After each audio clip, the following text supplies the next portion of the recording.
कसं काय कर्जत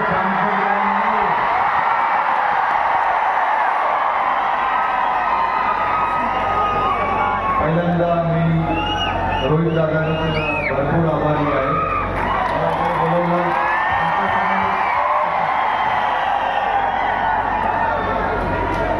माझं मराठी एवढं काही चांगलं नाही आहे, पण मी प्रयत्न करणार.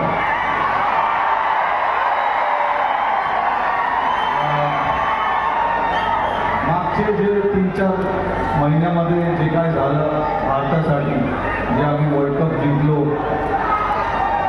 तर आमचं हे मोठं लक्ष होतं की आम्हाला वर्ल्ड कप जिंकायचं आहे.